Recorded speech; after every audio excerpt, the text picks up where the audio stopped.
हरे नाम माझे काया वाचा मने दृढ धरा जीवी सर्व मी चालवी भारत्यांचा भवसिंधू तारीन घ्यारे माझे भाग भवसिंधू तारीन घ्यारे माझे भाग साक्ष कुंडलिक करुणी बोले काया वाचा मने दृढ धरा जीवी सर्व मी चालवी भारत्यांचा लटके जरी असे नामयासी पुसा लटके जरी असे नामयासी पुसा आहे त्या भरवसा माझ्या नामी काया वाचा मन दृढ धरा जीवी सर्व मी चालवी भारत्यांचा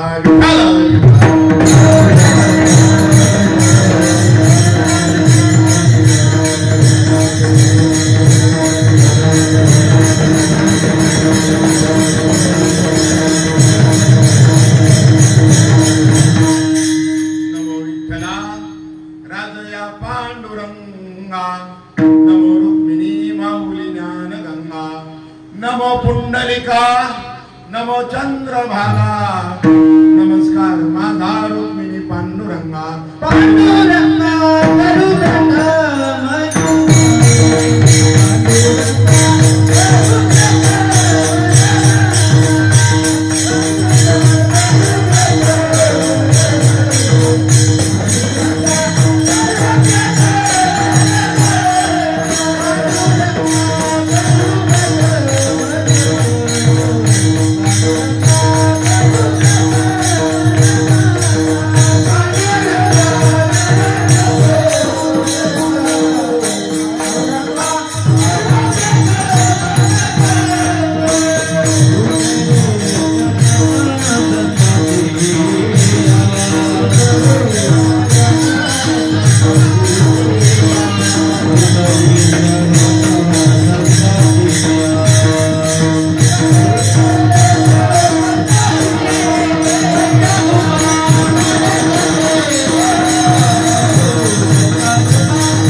बाबाजी सद्गुरुदास तुका नमो ज्ञानेश्वरा करुणा करा दयाळा तुमचा अनुग्रह लादलो पावन झालो चराचरी देवबुज सांगे पंढरीसी यारे देवबुज सांगे पंढरीसी यारे प्रेमे चित्ती हरे नाम माझे काया वाचा मन दृढ धरा जरी सर्व मी चालवी भारत्यांचा प्रस्तुत प्राप्त स्तरी सेवेकरता निवडलेला अभंग नामदेव महाराजांच्या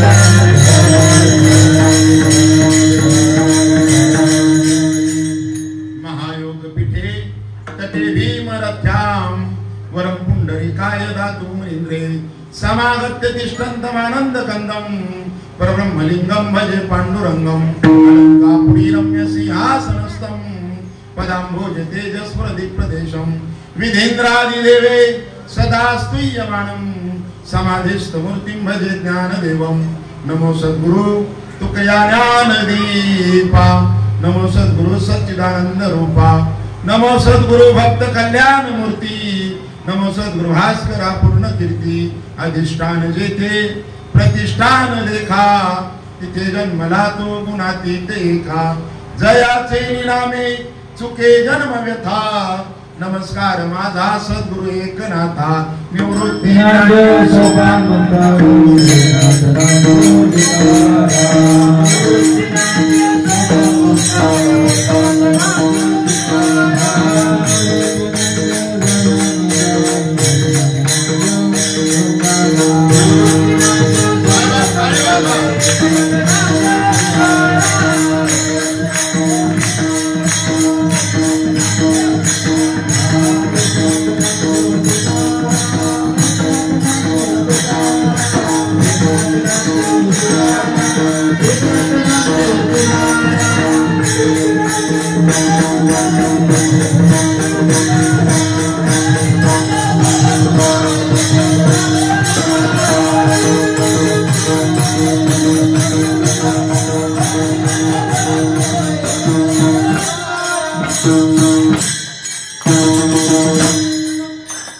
देवबुध सांगे पंढरीसी यारे प्रेमे चित्ती घारे नाम माझे काया वाचा मन दृढ धरा जीवी सर्व मी चालली भारी त्यांचा प्रस्तुत सेवा प्रारंभ करण्याबद्दल अल्पसा परिहार साहेब आपल्या भांबार्डे गावामध्ये चालत असणारा हा पालखी सोहळा वर्ष 14 श्री क्षेत्र भांबार्डे ते श्री क्षेत्र पंढरपूर 14व्या वर्षात हा सोहळा वारकऱ्याची भीशी न घेता आणि सुखरूपपणे निघालेला आहे आणि म्हणून पहिल्या दिवशी या ठिकाणी प्रस्थान सोहळ्याच्या दिवसाची श्री गणेश रूपी कीर्तन सेवा सर्व संयोजक मंडळी आमचे परमार्थ स्नेही हरिभक्तीपरायण दयानंद महाराज पवार यांनी माझ्याकडे दिली आणि म्हणून मी तुमच्या समोर उभा आहे।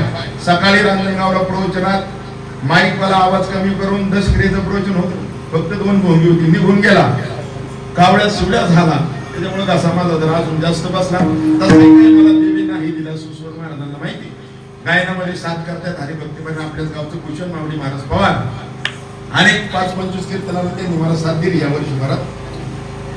हरिभक्तीपरायण गोपीनाथ महाराज गुंजकर मी 6-10 वारकरी कीर्तनकार आहे। 3 वर्षापूर्वी कीर्तनाला सुरुवात केली। पहिलं कीर्तनाला उभा राहिला, त्या कीर्तनाला गायन करायला गोपीनाथ महाराज होते, त्यांना माहिती माझा प्रवास।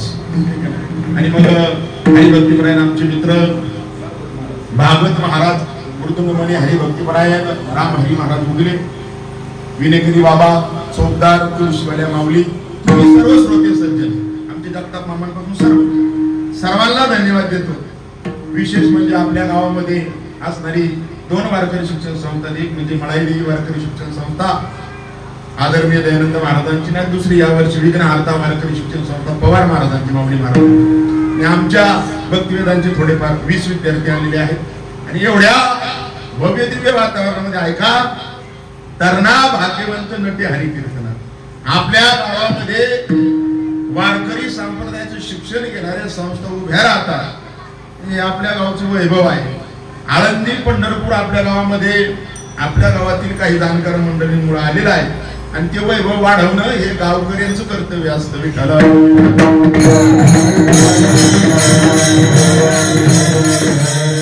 कधी कधी असं होतं तुमच्याकडे नसेल, मला अनुभव आला, मी इथलाच आहे जवळचा भांबर्डे गाव, म्हणजे आता भांबर्ड्यातली कमी लोक असतील पण दयानंद महाराज ह्या गावाशी माझी नाळ मागच्या 2-3 पिढ्यांची आहे की अशी माझे असणारे आजोबा कदाचित जुना एखादे वयस्कर असतील त्यांना माहित असेल।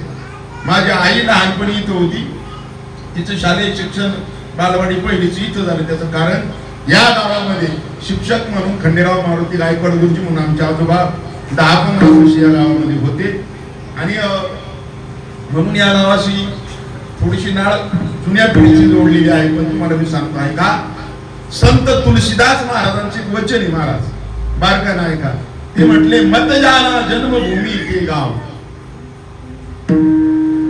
वहां पुकारे पिछले नाव। कधी कधी आपल्याच गावातल्या आपल्याच माणसांची आपल्याला कदर नसते महाराज, असं घडतं कधी कधी नसेल।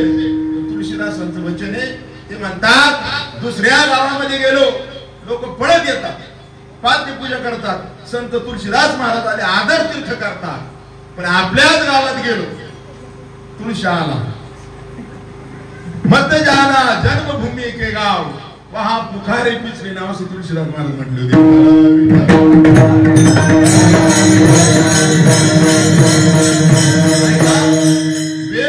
अत्यंत कमी आहेत, अत्यंत कमी आहेत. धावत्या वेगामध्ये आपण अभंगाचा भावार्थ पाहणार आहोत. अभंग संत श्रेष्ठ नामदेव महाराजांच्या गाथ्यामधला आहे, पण नामदेव महाराजांचा नाही. ऐकताय तुम्ही? अभंग नामदेव महाराजांचा नाही, त्यांच्या गाथ्यामध्ये नाही. असं होऊ शकतं का? तुम्हाला विचारतोय मी आता. तयुकाने ह्या गोळीने जरा बरं केले माझ्या कशाच. नामदेव महाराजांच्या गाथ्यातील अभंग आहे, पण नामदेव महाराजांचा नाही, असं होऊ शकतं का? मी तुम्हाला विचारतो. मीच उत्तर देतो, असं होऊ शकतं का? होऊ शकतं तुम्हाला हळूहळू कळेल. संत श्रेष्ठ नामदेव रायांपासून अभंगाची निर्मिती झाली आणि संत श्रेष्ठ निळोबा रायांपर्यंत आपल्या तालुक्याचं भूषण रामलिंग या ठिकाणी महाराजांचा जन्म झाला. निळोबा रायांचा नामदेव रायांपासून निळोबा रायांपर्यंतचे अभंग हरी कीर्तनासाठी घ्यावे असा वारकरी संप्रदायाचा दंडक आहे. निळोबा रायांनंतरचे अभंग संप्रदायामध्ये हरी कीर्तनामध्ये घेतले जात नाही. पण आज सेवेसाठी घेतलेला अभंग संत नामदेव रायांपासून निळोबा रायांपर्यंत 18 पगड जातीमध्ये जेवढे संत झाले, एकाही संताचा नाही. असं होऊ शकतं का? असंही होऊ शकतं. ऐका, हा अभंग नामदेव रायांपासून निळोबा रायांपर्यंतच्या एकाही संताचा नाही आणि नामदेव रायांच्या गाथेतला आहे, पण नामदेव रायांचा सुद्धा नाही. का? मी तुम्हाला सांगतो. विठाला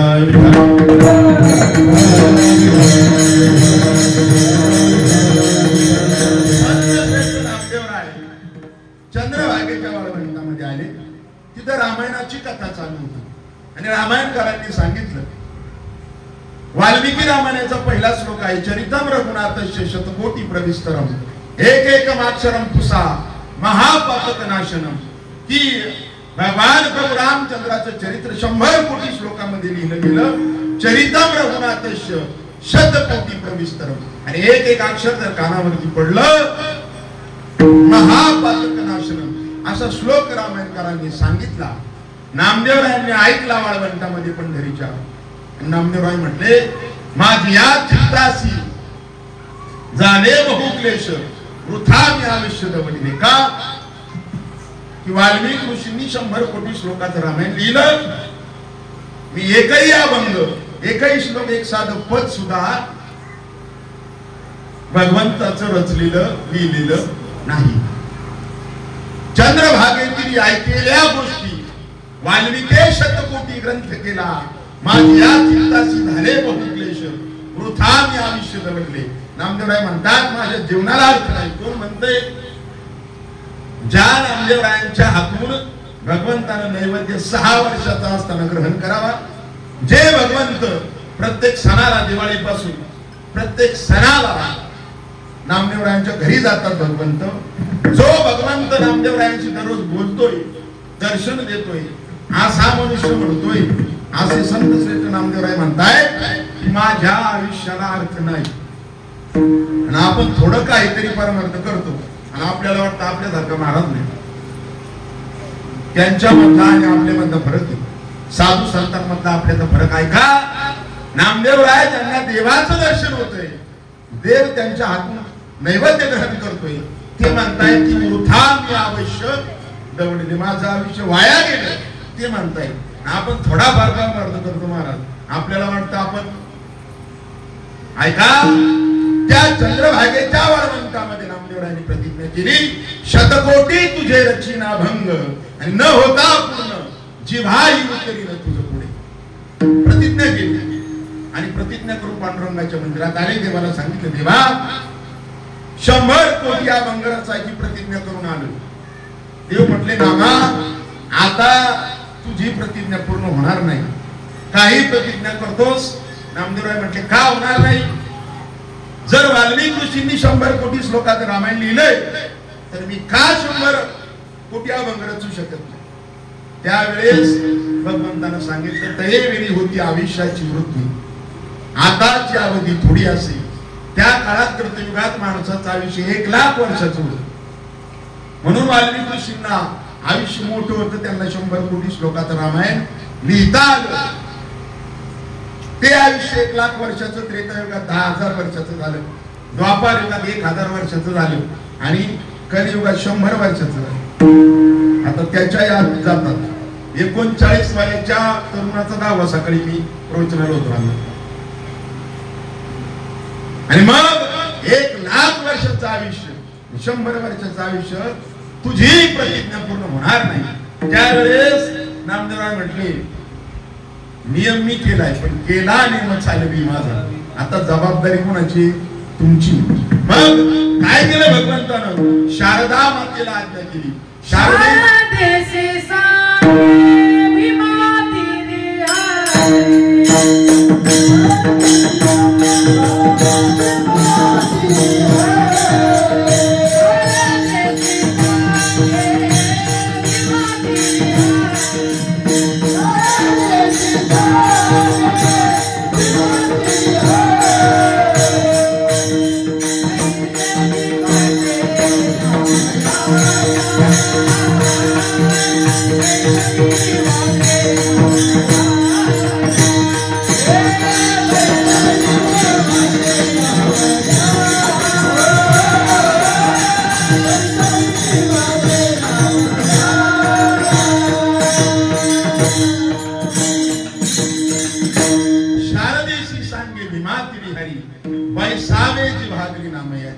सरस्वतीला आज्ञा दिली नामदेवरायाच्या जिभेवरती जाऊन बैस। पहा कुणी हरिकीर्तनाचं पण गाऊ शकत नाही, कुणी गायन करू शकत नाही, कुणी कीर्तन करू शकत नाही। सरस्वतीची कृपा झाली तर समाज त्या माणसाला स्वीकारतो। विठ्ठलाय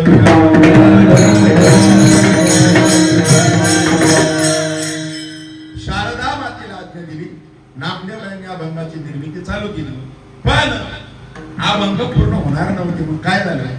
14 जणांचं कुटुंब होतं नामदेवरायांच्या घरी। 14च्या 14 जण अभंग लिहिण्यासाठी बसले। गोनाई राजाई दोघी सासू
पुत्र जन्मले पवित्र तयाचे वंश आड झाले। लाडाई यसाई कोडाई साकराई 14 सुना पाही नाम देवा। 12 आऊबाई लिंबाबाई लेकी आणि बहिणी आणि 15 विकी दासी जणी नामदेवाच्या घरी। 15 जण बंगले यायला बसले। हा बंगले यायला गेल्यानंतर सुनांनी 2.5 कोटी अभंग लिहिले, मुलांनी 1.5 कोटी लिहिले। 12.5 कोटी जनाईची वाणी येती चक्रपाणी तिच्या घरात। 12.5 कोटी अभंग जनाबाईंनी लिहिले। 54 कोटी अभंग प्रत्यक्ष कवित्व 7 नाम याचे। 54 कोटी अभंग नामदेवरायांनी लिहिले। 4 कोटी शिल्लक राहिले ती लिहिण्यासाठी नामदेव सोडून वैकुंठा आले कनकाईच्या पोटा। तुकोबरायांनी 4 कोटी अभंग लिहिले असं वर्णन आहे। हे सर्व होत असता तरी अभंग पूर्ण होईना। मग काय झालं? विटेवरच्या मालकाला काळजी वाटू लागली। नामा म्हणे हाती धरून या वह्या आणि बैसेली हा वया पांडुरंग। पांडुरंग परमात्मा स्वतः अभंग लिहायला बसले। 1 कोटी अभंग पांडुरंग केले आणि रखुमाईने केले 50 लक्ष। पांडुरंगाने लिहिलेल्या अभंगामध्ये आजचा अभंग हा स्वतः देवानी लिहिलेला आहे, तो चिंतनासाठी घेतलाय विठ्ठल।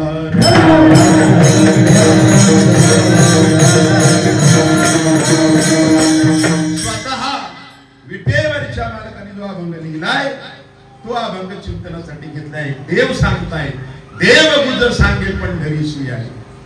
भगवंत स्वतः सांगतात, गुह्य गोष्ट सांगताय तुम्हा मला, देव गुज सांगे पंढरीशी यारी आणि प्रेमे चित्ती यारी नाम माझे। देवाचं नाम मुखान प्रेमाने घेत घेत पंढरपूरला या आले तर काय होईल, काया वाचा मन दृढ धराची। ज्यांनी माझी वारी काया वाचा मनानं दृढ धरली, अंतकरणापासून माझं नाम घेत पंढरपूरला आले, सर्व मी चालवी भार त्यांच्या प्रपंचाचा सर्व भार मी चालवणार आहे।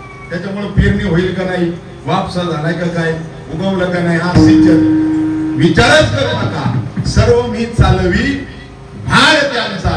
नवे नवे प्रपंचाचा भार चालवतो यात नवल नाही, मी त्यांचा उद्धार करतो। चरणामध्ये भगवंत सांगतायत की भवसिंधू तारीने ही माझी भाग, वचन आहे माझं, शपथ घेऊन सांगतो की भवसागरातून मी पंढरीची वारी करणाऱ्या मनुष्याला भवसागरातून तारून नेईल। आणि तुम्हाला पटत नसेल, साक्ष कुंडलिक करून मी बोले, त्या कुंडलिकाला साक्ष ठेवून मी सांगतोय, मी तुमचा उद्धार केल्याशिवाय राहणार नाही। तुम्हाला असं वाटेल देव खोटा बोलतो, कारण देव थोडासा खोटाच आहे। कसा खोटा आहे, तो आईला म्हणतो, आई गाई नाही खाल्ली मी माती खाल्ली नाही। पहिल्यापासून भगवंताला खोटं बोलायची सवय आहे। दही दूध नासाडी केली तरी मी ते केलेलं नाही, असं तुला खोटं बोलायची सवय आहे। असं कदाचित तुम्ही म्हणाल तर ऐका, लटके जरी असे नामयासी पुसा, माझा शब्द खोटा असेल तर किमान नामदेवरायाला विचारा, त्याचा माझ्यावरती भरवसा आहे विठ्ठल।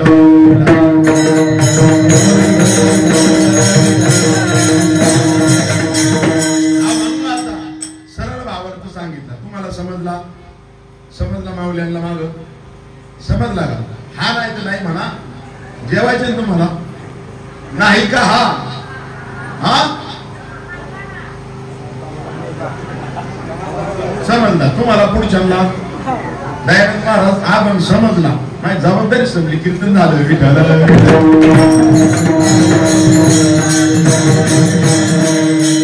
तरी 25 मिनिटं आपल्याला आहेत, 8:30 ते 9:30, तसं 9ला 10 कमी असताना मी बोलायला लागलो, पण अगदी धावत्या वेळात तुम्हाला समजलंय, तुम्ही जाणकार वारकरी श्रोते आहात म्हणून समजलंय। ती अक्षरे समजणे एवढी सोपी आहेत का? ती अक्षरे नव्हे, ती देखा सामान्य अक्षर आहेत, एका एका अक्षरात आहे माझा रमाकांत। तरी आपण चिंतन करण्याचा प्रयत्न करू। ऐका, भगवंत सांगताय पंढरी नाही, कोण सांगताय? देव स्वतः सांगताय। देव सांगतात यात नवल नाही, संतांनी सुद्धा सांगितलं, तुकोबराय सुद्धा म्हटले काय, पंढरीशी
पंढरीशी जाडे आल्यानं संसारा दिनाचा सोयरा पांडुरंग, तो आपला सोयरा आपली वाट पाहतो. पण आपल्याला वाटतं इथं सोयरे आहेत आपली परिस्थिती अशी आहे. तुकोबराय वर्णन करतात, आवाज चालली पंढरपुरा आणि वेशी पासून आली घरा.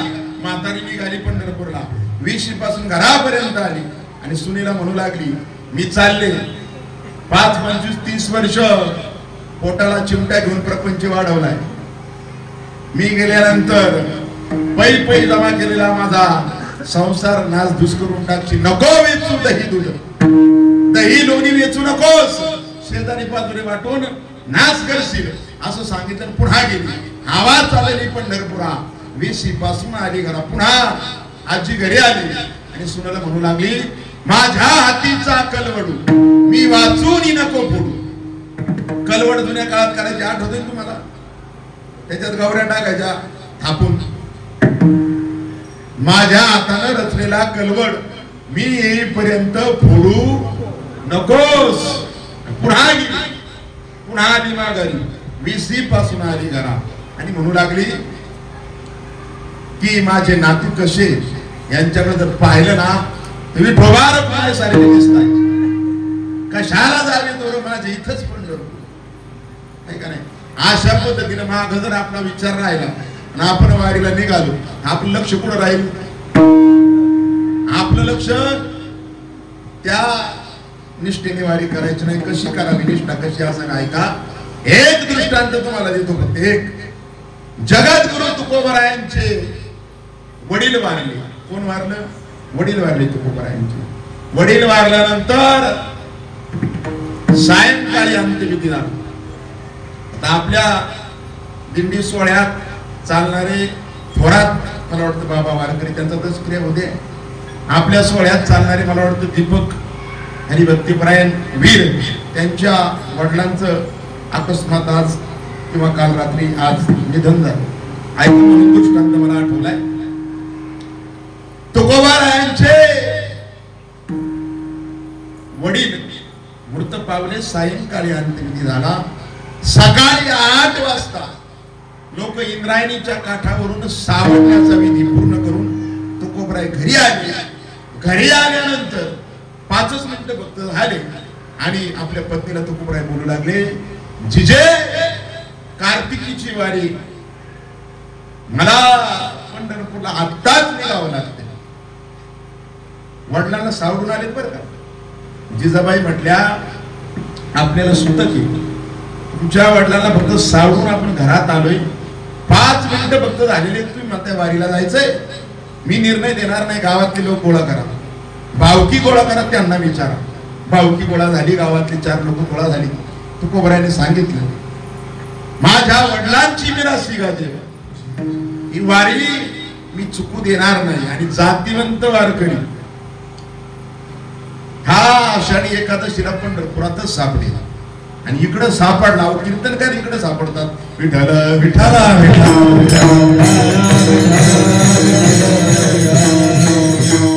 असो. त्या विषयात आपल्याला बोलायला वेळच नाही. गावकऱ्यांनी भावकीने निर्णय दिला, तुकोबराय तुम्हाला सुतक आहे, तुमचे वडील आता सावरून आपण आले, 15 मिनिटं झाले, तुम्हाला या वर्षी वारीला जाता येणार. गावकरी थोडे पांगले. तुकोबराय घरात गेले. घरात जाऊन वरनं खांद्यावर टाकलं, जोरात पावलं टाकत निघाले. अंगणात 10-20 पावलं पुढे गेल्यानंतर जिजाबाईंनी आवाज दिला, धनी कुठं चालला? तुकोबरायांनी वळून मागं पाहिलं आणि जिजाबाईला सांगितलं, सावजी सारखा निघून नाही चालले, 15 मिनिटात माघारी येतो. सावजी म्हणजे तुकोबरायांचा भाऊ. 6 महिन्यापूर्वी त्याची दुष्काळात पत्नी वारली. तिला सावरून ज्यावेळेस घरी आले होते, असंच उपरण टाकून सावजी निघाला, गेला, परत आलाच नाही, विरक्त होऊन निघून गेला. तुकोबरायांचे बंधू त्या सावजी सारखा निघून नाही चाललो, 15 मिनिटात माघारी आलो. तुकोबराय जिथं वडिलांना सावडलं होतं तिथं गेले. तिथं जाऊन मुठभर राख आपल्या उपरणेमध्ये टाकली, गाठ मारली, घरी आले. हातात पताका घेतली, उपरणेची गाठ मारलेली खांद्यावर टाकली, हातात विडा घेतला. तुकोबराय पंढरपूरला निघाले. गावात लोक गोळा झाले. तुम्हाला सांगितलं होतं, तुमच्या वडिलांना आता सावरून घरी आलो आपण, 1 तास सुद्धा झाला नाही सुद्धा काय तुम्हाला पंढरपूरला जाता येणार नाही.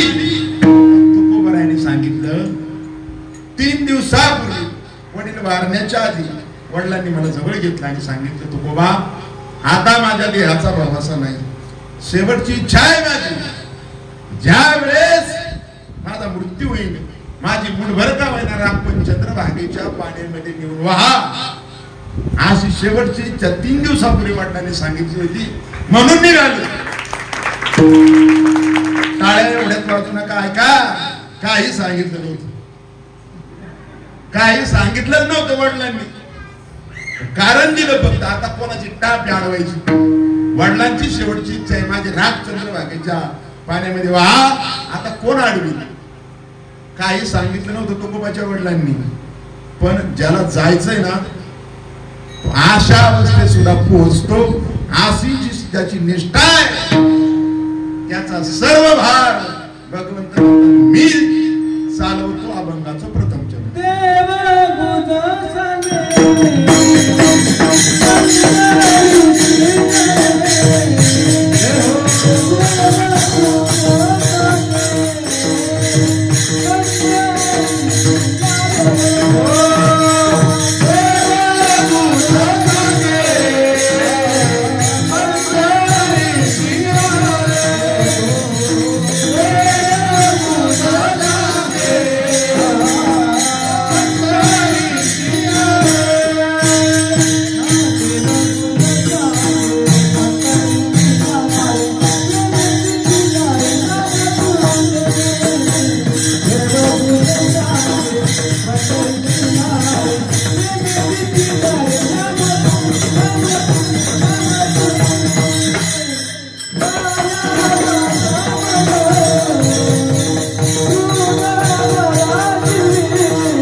पंढरीचे वारकरी त्या अधिकारी मोक्षाचे. तिथं मनुष्य गेला,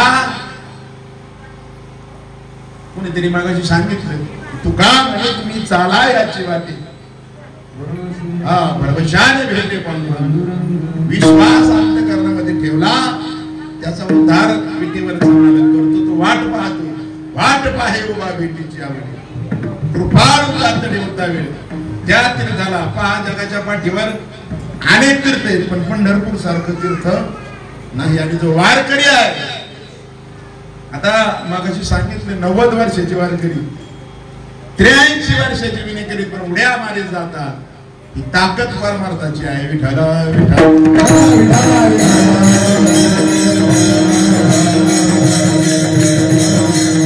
पंढरपूर क्षेत्री मनुष्य गेला, एक एकादशीचा उपवास केला. आता व्रत 3 दिवसाचं आहे, तसं दशमीला उपवास माणसानं करावा. आज द्वादशी मला वाटतं, म्हणून सांगतो तुम्हाला.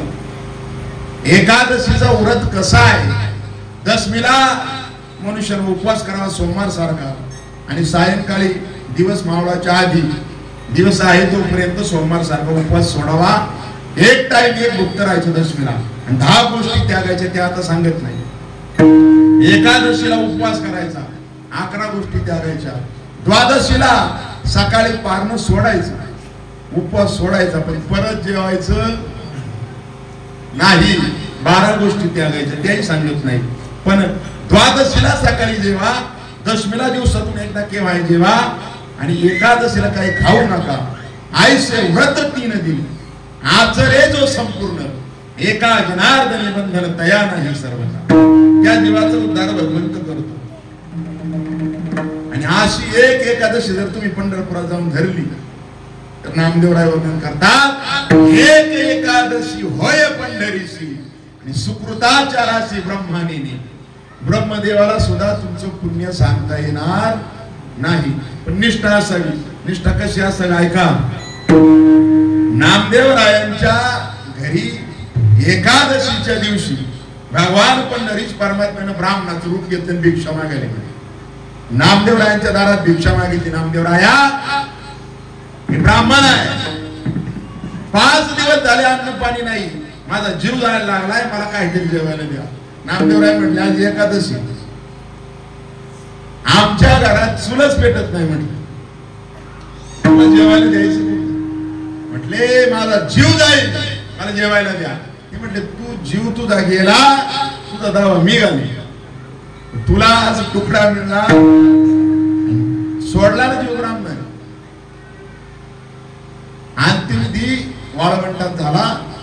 पुंडलिक राहायचं तिथं अंतिम दिसाठी त्या ब्राह्मणाला नेलं, देवानच नेलं होतं, रूप घेतलं होतं ब्राह्मणाचं. माणसाने प्राण सोडला तरी नामदेवरायांनी जेवायला नाही दिलं. एकादशी कशी करावी सांगतो मी तुम्हाला. एवढी कडक नका जर वाटलं तर, पण कशी करावी धरली तर चांगली गोष्ट आहे. पंढरपुरातले ब्राह्मण गोळा झाले. ब्रह्म हत्येचं पाप लागले या नामदेवाला. म्हटले याला जाळण्याच्या आधी दुसरं सरांचा म्हटले नामदेवराला तिथं झोपा दोन्ही पेटवा, याला जिवंतपणे जाळण्याचं प्रायचित्त द्या. आणि दोन्ही सरण रचली आणि नामदेवरायाचं पेटवला. त्यावेळी देव उठून बसले. म्हटले तुझी निष्ठा पाहत होतो केवढी एकादशी. विठ्ठला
नामदेवरायांच्या आईनं साधू कोणाला म्हणावं संत कोणाला म्हणावं निष्ठा विटेवरच्या मालकावरती ठेवली, निष्ठेनं वारी केली तर त्याचा सर्व भार भगवंत चालवतो. कसा चालवतो 2 मिनिटात सांगतो. नामदेवरायांच्या आईनं गोनाई मातेनं एका सावकाराकडे गेली पंढरपुरातल्या. दादा सावकार त्या सावकाराचं नाव होतं, ब्राह्मण समाजाचा होता, व्याजाने पैसे द्यायचा. नामदेवरायांना घेऊन गेली आणि सांगितलं दादा सावकाराला की आम्हाला नामदेवरायाला काहीतरी व्यवसाय करण्यासाठी 15 जणांचं कुटुंब आहे, खायला अन्न नाही, यानं काहीतरी व्यवसाय व्यापार करावा, आम्ही शिंपी आहोत, तुम्ही आम्हाला कर्ज द्या. सावकारानं 200 होन दिले त्या काळातले आणि सांगितलं तुम्ही हरिभक्त आहात, तुम्हाला व्याज नाही, फक्त मुद्दल आणून माघारी द्या. आणि मग आईनं सांगितलं नामदेवरायाला की आता 200 होन तुला दिलेत, व्यापार कर, कपडे विकत घे, काय व्यापार करायचं तो कर आणि आपला प्रपंच सावध. नामदेवरायांनी पंढरपूर सोडलं. पंढरपुरापासून बाहेर आले, शिवेच्या बाहेर आल्यानंतर विचार करू लागले. ऐका, साध्या माणसामध्ये नाही तुम्ही आम्ही, आमच्यात आणि संतांमध्ये काय फरक आहे 2 मिनिटात सांगतो. नामदेवरायानं विचार केला, 200 होन दिले, याचा व्यापार केला. 200 होन म्हणजे आताचे 50 लाख 1 कोटी रुपये होते त्या काळात. आता जर याचा व्यापार केला तर 200 चे 400 होतील, 400 चे 800 होतील, 800चे 8000 होतील. धन वाढेल, काय वाढेल? संसारच वाढेल ना. वाढवणार संसारच वाढेल. आणि संसार वाढवायला मी जन्म घेतलाय का? म्हटले व्यापार करून या 200चे 400, 400चे 4000 होऊन होतील. पण काय वाढेल? प्रपंच वाढेल, संसार वाढेल, यासाठी मी जन्म नाही घेतला. लांब आले 150-200 किलोमीटर. शनीचं राक्षस बोर म्हणून गाव इकडे बघा, शेवगाव तालुका आहे. महाराज तिकडचे आहेत ना मला वाटतं. गेवराई आणि शेवगाव तालुक्याच्या बॉर्डरवरती एक राक्षस भवन नावाचं गाव आहे शनीचं. शेवगाव तालुक्यातला म्हणजे प्रत्येक गावातला जवळपास दशक्रिया तिथं होत. दहाव्याला लोक तिथं जातात पिंडदानाला, गोदावरीच्या काठावर. तिथं नामदेव राहिले राक्षस भवनला. आणि म्हटले या पैशाच्या अन्नदानाचा सोहळा करायचा, काही प्रपंच वाढवायचा नाही. आणि महाराष्ट्रातील ब्राह्मणांना निरोप पाठवला. ब्राह्मण भोजनाच्या पंक्ती उठू लागल्या. सगळे पैसे संपेपर्यंत 200 होऊन अन्नदान चालू ठेवलं. 4 महिने झाले, पैसे संपले नाहीत. महाराष्ट्रभर बातमी गेली. नामदेव नावाचे कोणीतरी मोठे श्रीमंत बलाढ्य व्यापारी आहेत, त्यांनी अन्नदान चालू केले महाराष्ट्रातल्या सर्व ब्राह्मणांसाठी. बातमी 4 महिन्याने पंढरपुरात गेली. त्या दादा सावकारला गेली. तो ब्राह्मण होता. त्याला सांगितलं त्याच्या पाहुण्यांनी की राक्षस भवनला कोणीतरी नामदेव नावाचे पंढरपुरातले मोठे त्या ठिकाणी दानशूर व्यक्तिमत्व आलेले. तिथं 4-5 महिने झाले ब्राह्मण भोजनाच्या पंक्ती चालू आहे. चला तुम्ही. म्हणजे पंढरपुरातील नामदेव कोण आहे? त्यांना कळलं ज्याला आपण पैसे दिले, आपल्याच पैशाचा सोहळा चालू आहे. म्हटले आता मुद्दल सुद्धा आपल्याला मिळणार नाही. राक्षस भवनला तो दादा सावकार आला. तिथं आल्यानंतर ब्राह्मण जेवणासाठी बसले होते. ताटावर अन्न वाढलेलं होतं. दादा सावकार तिकडून आले नामदेव राहिले. पाहिल्या त्यांना वाटलं आता काय आपली खैर. जवळ आल्यानंतर म्हटले बोलू नका. ब्राह्मण ताटावरती बसले बुधे. ते जर कोपले म्हटले माझे पैसे नंतर पाहू. म्हटले थांबा. ब्राह्मण खालून म्हणू लागले आम्ही जेवायला बसले, संकल्प सोडा. नामदेवराव म्हटले काय यजमान आले, सोडा यांच्या हातून संकल्प. त्याला म्हटलं आता जर हातावर पाणी सोडावा, पैसे आपलंच अन्नदान म्हणतील. आता पैसे कुठे आले? तिने हात मागा बांधले. मी नाही संकल्प सोडणार. ब्राह्मण म्हणू लागले अरे काय दानशूर व्यक्तिमत्व आहे नामदेव महाराज. अरे पैसे त्यांचे, तुला फक्त पाणी सोडायला जेव्हा आला हातावर पाणी सुद्धा तुला सोडताय ना. लोक बोलायला लागले यानं नाईलाजाने हातावर पाणी घेतलं आणि संकल्प सोडत होता. नामदेवरायांनी डोळे झाकले. गटीवरच्या मालकाच्या आठवण केली. देवा तुझ्या पायावरती श्रद्धा, प्रपंच वाढू नये जेणेकरून तुझी भक्ती करावी म्हणून हे अन्नदान केलं. आता मात्र मी अडचणी सापडले. भगवंतानं कानामध्ये आवाज दिला काळजी करू नको. संकल्प सोडल्या त्याला गोदावरी मध्ये ना भी, तू भिवू नकोस. त्याला ना भीपर्यंत पाणी तिथपर्यंत घेऊन ये. त्याच्या बेंबीपर्यंत पाणी तेवढ्या पाण्यात ओढू ना. आल्या त्याला खाली दाब, तुझ्या दोन्ही हाताने खाली बुडव. बाकीचं मी पाहतो म्हणे.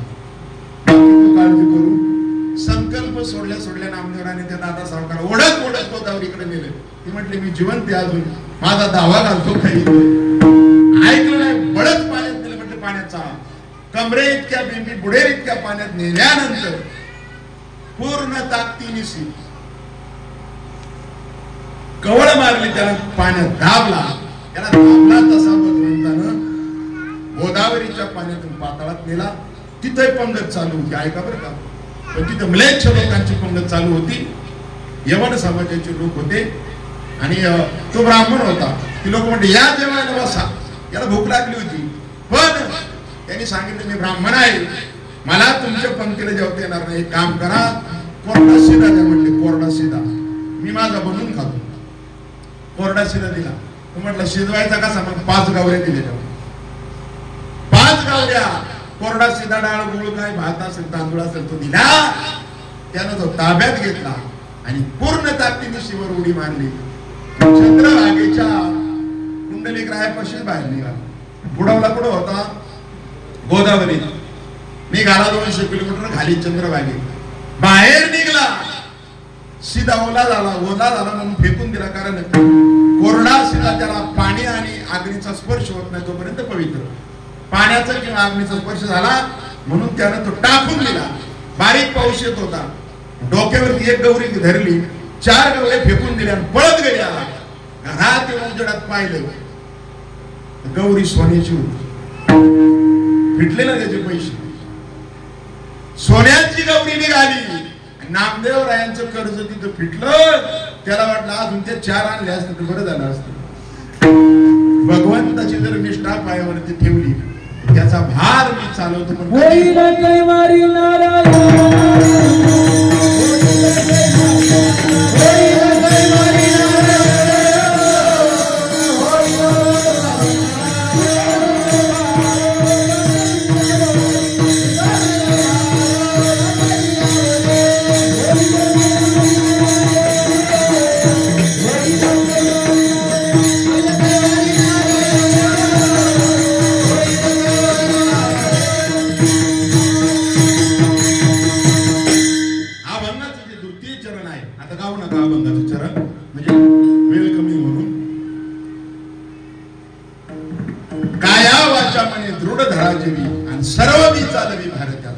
सर्व भाग प्रपंचाचा चालवायची जबाबदारी देव म्हणतायत माझी. कधी पंढरपूरला वारकरी निघाला तर, पण तो वारकरी हुशार असतात.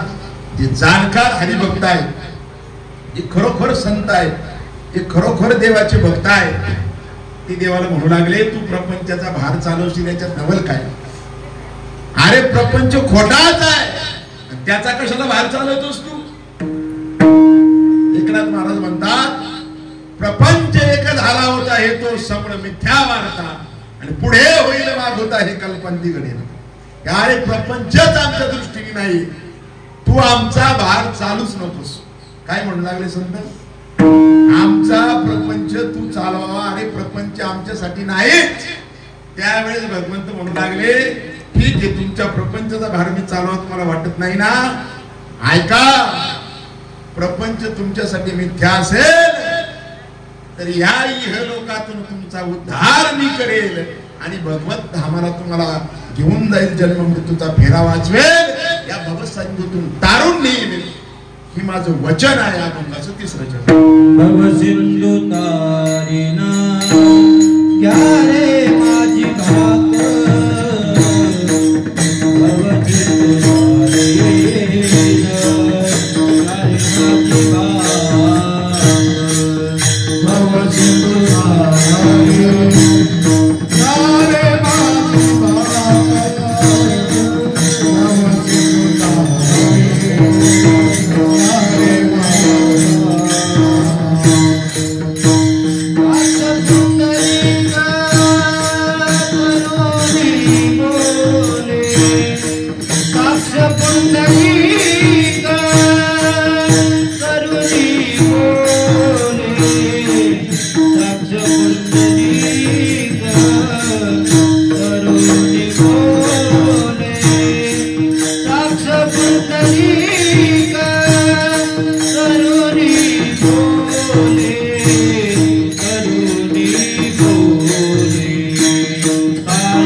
साक्ष कुंडलिक करून बोले, कुंडलिकाला साक्ष ठेवून सांगतो, प्रपंच जाऊ द्या, तुमच्या भवसागरातून मी उद्धार त्या ठिकाणी करेल. कोण सांगते? भगवंत सांगताय. पहा, मोठे लोक असतात ना, महाराज वृंदावनला गेलो होतो मध्यंतरी, योगायोगानं प्रेमानंद महाराजांच्या प्रवचनाला आम्ही पोहोचलो. कोण प्रेमानंद महाराज? तुम्ही युट्यूबवर पहा, तुमच्या लक्षात येईल. 365 दिवस 365 दिवस पहाटे 4:15 वाजता त्यांच्या आश्रमात त्यांचं प्रवचन असतं. कधी? पहाटे 4:15. ऐकायचं असेल रात्री 10:30 ते 12 रस्त्यावरती लाईन लागते. 10:30 ते 12 जे लोक उभे राहतात ते महाराजांचं प्रवचन ऐकण्यासाठी आश्रमात पोहोचतात. 12 ते 3 जे लोक येतात त्यांना स्क्रीनवरती बाहेर ऐकावं लागतं. आणि दररोज आमंत्रण न देता हजारो लोक लाईनवर उभे असतात. 365 दिवस आम्हाला सांगावं लागतं, या या आमचं कीर्तन, या येता का? आम्हाला असं सांगावं लागतं, आमचं कीर्तन आहे, तुम्ही या. 365 दिवस महाराजांना कोणाचं आमंत्रण नाही. हजारो लोक लाईन लागतात. रात्री 10:30ला पहाटे 4:15चं कीर्तन ऐकण्यासाठी रात्रभर लागतात. त्यांच्या समोर सांगितलेला दृष्टांत असा आहे, त्यांनी प्रवचनाला आम्ही बसलो पहाटे, ते म्हटले ब्रह्मास्त्र आपल्याला मिळालं. ब्रह्मास्त्र तर माणसानं ब्रह्मास्त्राचा उपयोग मच्छर मारण्यासाठी करू नये, का करावं? त्या पद्धतीनं भगवंताची भक्ती करतोय आणि ते पुण्य प्रपंच सुधारण्यासाठी जर आम्ही केलं तर ब्रह्मास्त्राचा उपयोग मच्छर मारण्यासाठी केल्यासारखं होईल. म्हणून साधू संत म्हटले, आमचा प्रपंच तू पाहूच नको, आम्ही आमचा पाहतो. मग भगवंत म्हटले की भवसिंधू तारीनं ही माझी भाग. त्या प्रेमानंद महाराजांना 2 जणांनी प्रश्न विचारला. 14 वर्ष झाले, आता 12 वर्ष पूर्ण झाले, ते 2 वर्षापूर्वी तेव्हा प्रश्न विचारला होता. त्यांच्या 12 वर्षापासून 2 किडनी फेल होते. त्यांना विचारलं एका सायंटिस्टने, एका डॉक्टरने, तुम्ही युट्यूबवर सर्च करा की तुमच्या 2 किडनी फेल झालेल्या तुम्ही जिवंत कसे? त्यावेळेस महाराजांनी उत्तर दिलं, माझी 1 किडनी कृष्ण आहे, 1 किडनी राधा आहे, आणि म्हणून मी. असे साधू आताही आहे, आळंदीत गेलो तरी आहे, पण आपल्याला माधू दिसतं, त्याला कोणी काय करावं?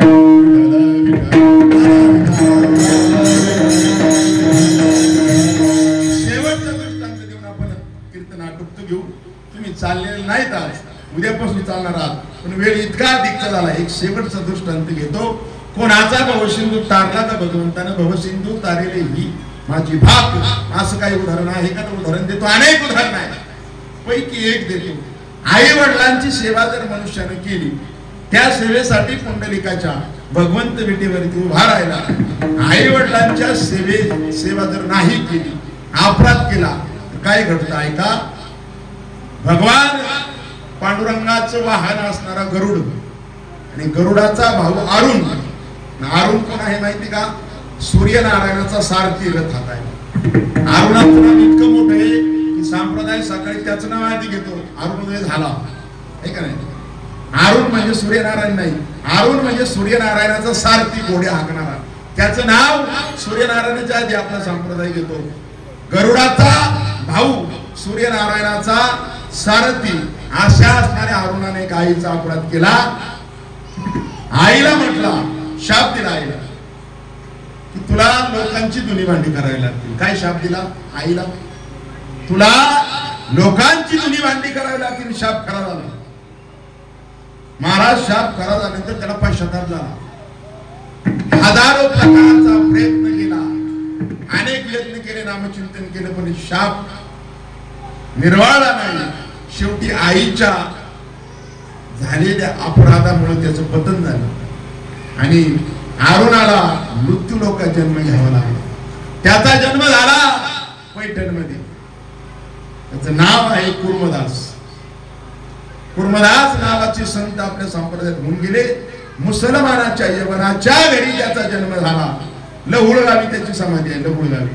तिथं जर आपण गेलो ना, त्या समाधीवरती हिरवी चादर टाकलेली, हिरवी चादर, मागे विठ्ठल रुक्मिणीची मूर्ती, समोर कबर आहे, कबरीवरती हिरवी चादर आहे.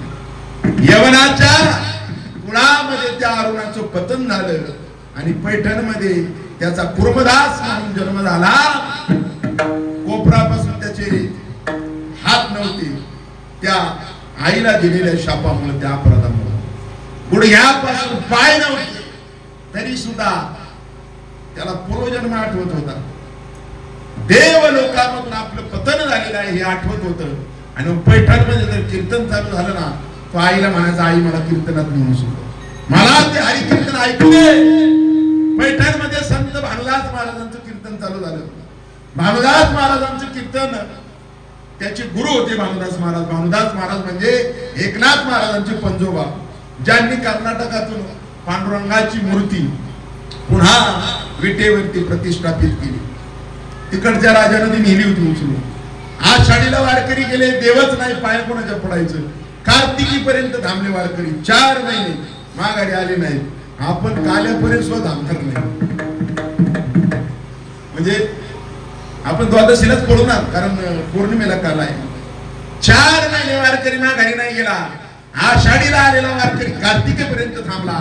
त्या 4 महिन्यामध्ये भानुदास महाराजांनी ती मूर्ती पंढरपुरात पुन्हा आणून प्रतिष्ठापित केली. म्हणून त्यांची समाधी विटेवरच्या मालकाच्या समोर गाभाऱ्यात पाय ठेवायच्या आत उजव्या हाताला आहे. एकनाथ महाराजांची पंजोबा, त्यांचं कीर्तन चालू झालं. कुर्मदासानं सांगितलं, 5 मिनिटात सेवा आपण संपवणार आहोत. कुर्मदासानं सांगितलं, आई भानुदास महाराजांचं कीर्तन चालू झाले, मला कीर्तनामध्ये नेऊन सोड. आई म्हटली, तू 18 वर्षाचा झालाय, 50 किलोचा वंडका झालाय, कोपरापासून हात नाही, गुडघ्यापासून पाय नाही, तुझं ओझं उचलून उचलून आता मी दमले. आज तुला कीर्तनामध्ये नेऊन सोडणार नाही, रोज कीर्तनामध्ये नेऊन सोड. आता मी दमलेली आहे, म्हातारी झाली, तुला सोडणार नाही. दास म्हणले, आई आजच्या दिवस फक्त एकदा मला हरी कीर्तनामध्ये नेऊन सोड, पुन्हा तुला म्हणणारच नाही मला कीर्तनात नेऊन सोड. आईने त्याला खांद्यावरती घेतलं, मंडपाच्या मागच्या बाजूला आणून सोडलं. पोटाने खरडत खरडत तो भानुदास महाराज यांच्या समोर येऊन बसला. कीर्तन चालू झालं, पंढरीचं महात्म्य सांगितलं. आणि कीर्तनामध्ये भानुदास महाराजांनी सांगितलं, उद्या आपली दिंडी पंढरपूरला पायी निघणार आहे, उद्याचा मुक्काम बीडला होणार आहे. त्या कुर्मदासानं भानुदास महाराजांना विचारलं, महाराज मी वारीला येऊ का? कुणी विचारलं? ज्याला हात नाही, ज्याला पाय नाही, त्याने विचारलं, महाराज मी उद्या वारीला येऊ का? आता कोणता महाराज या नारदाच्या गादीवर उभा राहून सांगू शकतो का येऊ नका? हात नाही, पाय नाही, तरी भानुदास महाराज म्हटले, ये बाबा ये, वारीला उद्या ये आनंदाने. हसले थोडे, त्यांना वाटलं कशाचं येतो. भल्या पहाटे 2 वाजता कुर्मदास उठला, पोटाने खरडत खरडत बीडला जाऊन पोहोचला. मागून संत भानुदास महाराजांची दिंडी सकाळी दिवस उठता निघली. बीड मध्ये येऊन त्यांना आरोळी ठोकली. मागून संत भानुदास महाराजांची दिंडी येत आहे. जुन्या काळामध्ये हँडल नव्हता, नियोजन नव्हतं, लोक निघायची आणि गेल्यानंतर ज्या गावात आली तिथे जेवणाची व्यवस्था मग त्याच्यानंतर 4 तासानं व्हायची. त्याला आरोळी ठोकली. मागून संत भानुदास महाराजांची दिंडी येत आहे. 400-500 लोक आहेत, जेवणाची व्यवस्था करा. कोणी मिरची आणा, भाकर आणा, भात आणा, भाजी आणा. दिंडी पोहोचली. आज दिंडी येण्याच्या अगोदर जेवणाची व्यवस्था झालेली होती. पुन्हा संध्याकाळी भानुदास महाराजांचं कीर्तन झालं. भानुदास महाराजांनी सांगितलं, उद्याचा मुक्काम मांजर सुंबा. पुन्हा भानुदास महाराजांच्या कीर्तनातले बोल ऐकून हा भल्या पहाटे उठला. पोटाने खरडत खरडत मांजर सुंब्याला पोहोचला. तिथे आरोळी ठोकली. पुन्हा जेवणाची व्यवस्था केली. पुढचा मुक्काम आंबेजोगाई. मजल दर मजल करत 13व्या दिवशी लहुळ गावी पालखीचा मुक्काम झाला, दिंडीचा मुक्काम झाला. भानुदास महाराजांचं कीर्तन झालं. लहुळगाव कुठे आहे? कुर्डुवाडी पासून 4-5 किलोमीटर पुढच्या बाजूला. सावता महाराजांच्या आरंड पासून 6 किलोमीटर मागच्या बाजूला तिथं मुक्काम झाला दिंडीचा. आजही एकनाथ महाराजांची पालखी दुपारी तिथे थांबते. सायंकाळी आरंडला मुक्काम होतो पालखीचा आजही. कीर्तन संपल्यानंतर भानुदास महाराज कुर्मदासाच्या जवळ गेले आणि जवळ जाऊन सांगितलं, कुर्मदासा तुझी वारी आता पूर्ण होणार. 2 मुक्कामावरती पंढरपूर आले. उद्याचा मुक्काम कर कमला. परवा आपण पंढरपूरला पोहोचणार. तुला विटेवरच्या मालकाचं दर्शन होणार आणि तुझी वारी पूर्ण होणार. त्यावेळेस कुर्मदास बोलू लागला, महाराज इथून पुढे मी आता वारीला येऊ शकत नाही. आता माझी वारी पूर्ण होणार नाही. त्यावेळेस भानुदास महाराजांनी सांगितलं, कुर्मदासा 13 दिवस पोचला, 2 दिवस काय येणार नाही. त्यावेळेस पालथा असलेला कुर्मदास हुताला झाला. त्याच्या पोटामध्ये असंख्य खडे रुतलेले होते, पोट रक्तबंबाळ झालेलं होतं, पुढे जाण्याचा त्राण शरीरामध्ये राहिला नव्हता. त्यानं सांगितलं, महाराज आता पुढे येण्याची अवस्था नाही. 13 दिवस झाले अन्नाचा कण सुद्धा खाल्ला नाही. भानुदास महाराजांनी विचारलं, अख्ख्या दिंडीच्या जेवणाची व्यवस्था करायचा, तू का जेवला नाहीस? त्यावेळेस कुर्मदासानं सांगितलं, महाराज मला हात नाही पाय नाही, घरी आई मला मूत्र माझी काढायची, इथं कोण काढणार नाही, आणि म्हणून मी अंदाचा कण सुद्धा घेतला नाही. हे काम करा महाराज, माझं पुण्य आपलं पडलं. त्या विटेवरच्या मालकाच्या पाया पडल्यानंतर पुन्हा दुसऱ्यांना पाया पडा माझ्या वतीनं, आणि त्या विटेवरच्या मालकाला सांगा की कुर्मदासाचं पुण्य आपलं पडलं, त्याची वारी पूर्ण झाली नाही, पण पुढच्या जन्मात तरी वारी पूर्ण व्हावी म्हणून माझ्या वतीनं पाया पडा. जड अंतकरणानं भानुदास महाराज पुढे गेले, विटेवरच्या मालकाच्या पाया पडले. डोळ्यातला भाव विटेवरच्या मालकाला समजला, आणि आईन आषाढी एकादशीच्या दिवशी पंढरपूरच्या मालकानं वीट सोडली आणि मालक लहुळ गावी आले आणि कुर्मदासाला म्हणू लागले, कुर्मदासा मी आलोय, तुझी वारी पूर्ण झाली. कुर्मदासानं भगवंताकडे पाहिलं, भगवंतानं त्याचं डोकं आपल्या मांडीवरती घेतलं आणि कुर्मदासाला आशीर्वाद दिला. कुर्मदासा, एखादा वारकरी पंढरपूरला जरी आला नाही, पण लहुळला येऊन जरी तुझ्या समाधीचं दर्शन घेतलं तरी त्याची वारी पूर्ण झाली, असा आशीर्वाद दिला. आणि भगवंत बोलू लागले, कुर्मदासा काय हवंय तुला? अरुणा, तुला काय हवंय? त्यावेळेस त्या अरुण ज्याचं पतन झालं होतं सूर्याच्या सारथीचा कुर्मदास, त्यानं विचारलं, देवा मला एक सांगा, आईचा अपराध केला, तिला शाप दिला, ते पाप माझं संपलं का? त्यावेळेस विटेवरच्या मालकानं उत्तर दिलं, कुर्मदासा, ज्या क्षणी तू म्हटलास ना की मला पंढरपूरची पायी वारी करायची आणि पहिलं पाऊल टाकलं, त्या मिनिटाला तुझं पाप गेलं. फक्त म्हटला मुखाने मला वारी करायची, त्या क्षणाला तुझं पाप गेलं.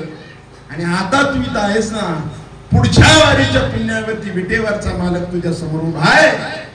काय हवंय तुला? तुझं शरीर जर पुन्हा हवा असेल द्यायला तयार आहे, हात पाय हवे असतील द्यायला तयार आहे, देवलोकाचा दिव्य देह अरुणाचा पुन्हा हवा असेल तर द्यायला हा जगाचा मालक अनंत कोटी ब्रह्मांड नाही तयार आहे.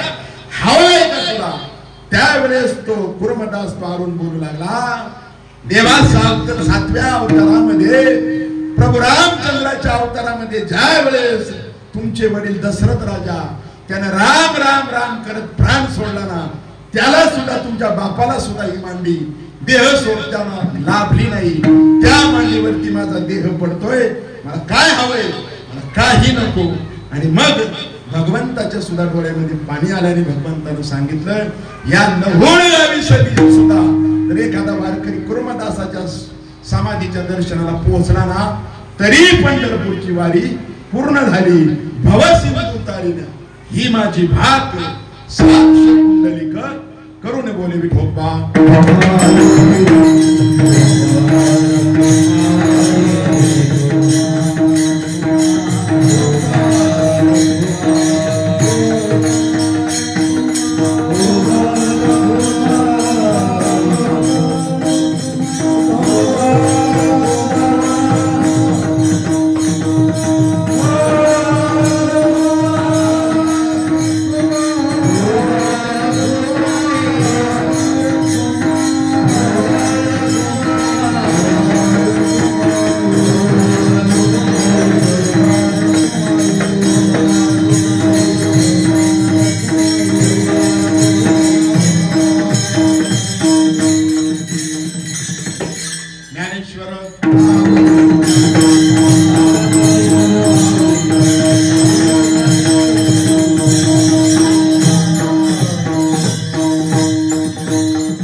देवानं सांगितले ते तरी ऐका.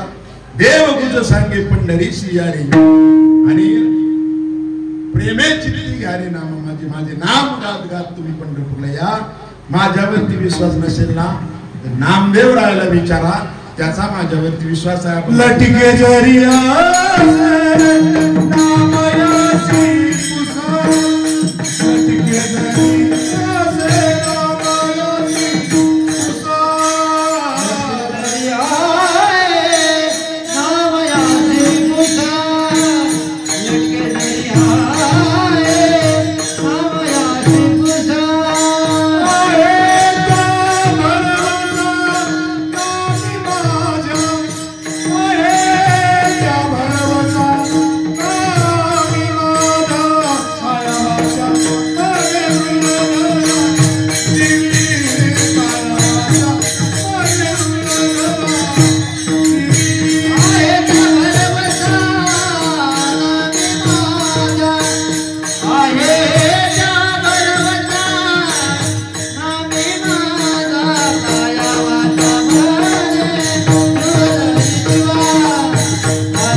वारीतली 8:30 ते 9:30 एक तासाची व्हायला हवी होती.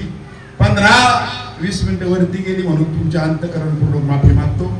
झालेली सेवा तुमच्या सर्वांच्या चरणावरती, श्रीपाद बाबा रामदास बाबांच्या चरणावरती, आई मळाई देवीच्या चरणावरती समर्पित करून याच ठिकाणी वाणीला पुनराम देतो. हे बोलणे माझ या मतीचे नवतेची गासाचे कृष्णे सांगितले उद्धविताचे ते मी साच बोललो साच न मानी ज्याचे मन विकल्पी न पावे कृष्ण चरण येथे माझे काय जाईल जाण मी तर बोलून उतराई विठ्ठल जय जय जय विठ्ठल जय जय